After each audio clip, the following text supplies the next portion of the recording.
നമ്മൾ കാണുന്ന റെഡ് നെല്ലിയുടെ തൈകളാണ്. അത്യാവശ്യം ഒരു 3 അടി 4 അടി വലിപ്പമുള്ള തൈകളാണ്. നോർമലിനേക്കാളും ചെറിയ റെഡ് ഷെയ്ഡ് കൂടുതലാണ്. തൈക്കും അതെ, നമുക്ക് കായ്ക്കും അതുപോലെ തന്നെയാണ്. നമ്മൾ ഈ ഫോട്ടോ ആദ്യമൊക്കെ പറഞ്ഞിരുന്ന ആൾക്കാർ നമ്മുടെ നാട്ടിൽ കായ്ക്കില്ല, പക്ഷെ നന്നായിട്ട് കായ്ക്കേണ്ടത്. ഗ്രീനേക്കാളും പെട്ടെന്ന് കാ വരുന്നത് റെഡാണ്. വെയിൽ വേണമെന്ന് മാത്രം. നല്ല വെയിലത്ത് വെക്കണം. നല്ല വെയിലത്ത് വെക്കണം. നെല്ല് എപ്പോഴും നല്ല വെയിൽ വേണം. ഒരു ഓർണമെന്റൽ വേണം.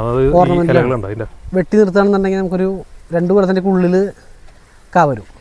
ഇത് ഔഷധ ഗുണം കൂടുതലാണെന്ന് പറയണ്ടല്ലേ മറ്റേതായിട്ട്? ഇതിന്റെ റിസൾട്ടുകൾ എങ്ങനെയാണെന്ന് അറിയില്ല.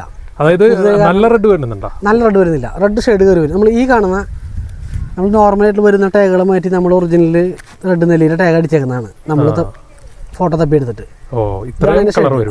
നോർമൽ പറഞ്ഞ നല്ല ഗ്രീൻ വരും, ഇതിന് റെഡ് ഷെയ്ഡ് കയറി വരും. റേറ്റ് ഒക്കെ എങ്ങനെ വരും? ഇതൊക്കെ നമുക്ക് റീറ്റെയിൽ വരെ ഏകദേശം ഒരു 200 രൂപയാണ് ഈ സൈസ് തൈകൾ. ഇതിൻ്റെ വലുപ്പമുള്ള ഒരു 6 അടിക്ക് വലുപ്പമുള്ള നല്ല ബുഷായ 600-700 രൂപയുടെ തൈകൾ നമുക്ക് സ്റ്റോക്ക് ഉണ്ട്. ഓക്കെ.